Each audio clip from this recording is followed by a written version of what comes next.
Interestingly, the first opinion polls have started to come out about how people feel about coronavirus. Now, it doesn't really matter how we feel, but we are in uncharted territories where hundreds of thousands of people have lost their job in the past couple of days. Many more might be about to. And there are plenty of people who are right on the line, including many people watching us right now who don't know whether they're going to be going to work or not tomorrow. They'll be standing by to hear from the Prime Minister in the next couple of minutes to, well, frankly, find that out. This is from the Essential media organisation. It's left-leaning, but let's have a look here at the column basically in the centre, the 22nd of the 3rd. 39% of Australians are quite concerned, 43%, are very concerned, 43% are quite concerned, so an extreme majority of people in the country are concerned about coronavirus. 14% not that concerned, 4% not concerned at all. They asked about 1,000 people.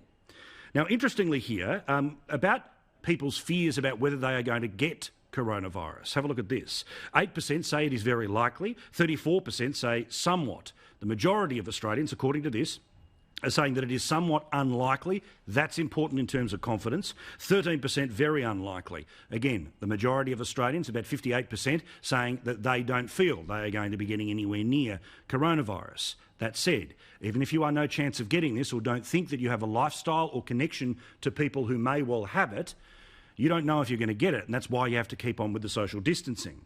But there's another graph worth showing you here too, because if you can squint, let me explain this to you here, which is there has been an overreaction. 33% of Australia thinks that. The response has been about right, 39%. The threat is being underestimated is 28%. So again, a majority of people who say about right or we could be doing better. But most interestingly, 39% of people between the ages of 18 to 34 believe that this is an overreaction. 37% of people between the ages of 35 and 54 think this is an overreaction. The numbers, once you start to get closer to the people who we are being constantly told are those who are most at risk of not getting it mild but getting a serious version of it, well, they of course don't think that it is an overreaction. So that perhaps is some evidence about why those people were at Bondi Beach. Perhaps why people think that they can still get takeaway food and then if there's permanent seats out the front of a restaurant, plonk your ass down and just carry on as normal.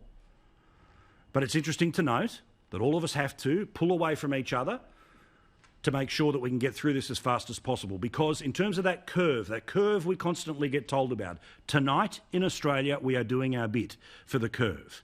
Remember, 11 cases only in Australia are currently serious. The extreme majority of the 2,000 are currently mild. Doesn't mean it's pleasant, but important to hear those facts. Facts that I notice you're not going to see much anywhere else in much of the media. They only want to focus on the global numbers. They want to compare us to places like the rest of the world before we are anywhere near what is happening in the rest of the world.